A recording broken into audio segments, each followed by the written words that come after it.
The U.S. Open continued Alcaraz and Sinner's tennis domination. What now? Flushing Meadows, New York. How good does one match have to be to make up for the other 126 feeling almost irrelevant? That's the question facing men's tennis at the Grand Slams, given the gulf separating Jannik Sinner and Carlos Alcaraz from the rest of the sport. The answer? Probably a bit better than Sunday's U.S. Open final, which was enjoyable but never really caught fire as Alcaraz won comfortably in 4 sets. Likewise, the Wimbledon final, which Sinner took in 4 sets in another good but not great contest. Even these two are not always going to produce matches like their French Open final earlier this summer or their computer game quarterfinal here 3 years ago. Very few 5-set matches between any players are consistently high quality, and it's a lot of pressure on one match to define an entire tournament. Sinner and Alcaraz have split the last 8 slams evenly between them, and what that means depends on how closely someone follows the sport. For casual fans, an almost guaranteed Sinner-Alcaraz final is broadly just fine. Those who follow tennis more closely typically like to have more than just one subplot at the sharp end of the sport. Sinner and Alcaraz lost 2 sets between them in the build-up to the final and dropped their serve 6 times combined. Alcaraz broke Sinner 5 times Sunday, more than Sinner's previous 6 opponents could muster between them.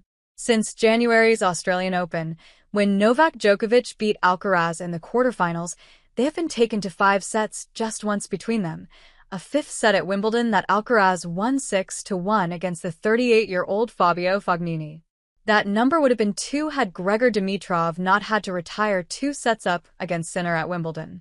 Sinner and Alcaraz's nominally closest rival is Djokovic, who reached the semi-finals of all 4 majors this year and did at least post that one victory against Alcaraz.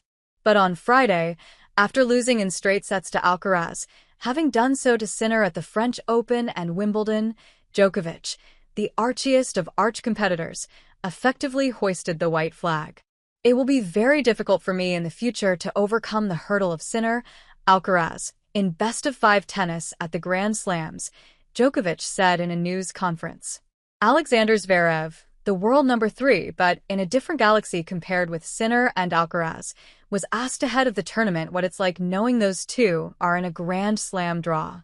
"It sucks. It's terrible," he said in a joking but not really joking way.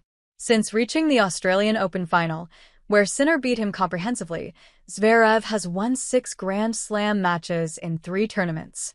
Ben Shelton, Lorenzo Musetti, Taylor Fritz, and Felix Auger-Aliassime were the other semi-finalists this year, but none were truly close to reaching a final.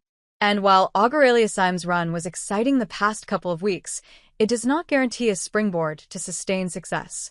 At the men's Grand Slams, there are interesting stories to be found through the first 10 days, but by the business end, there are only 2 players in the draw who really matter. After his loss Sunday, Sinner said that his regular game being good enough to beat everyone else becomes a problem when he has to play Alcaraz. He doesn't need to use a great deal of variety against everybody else. Against Alcaraz, he needs to use it a lot, perfectly, and right away. He talked about testing different things even if it meant losing the odd match.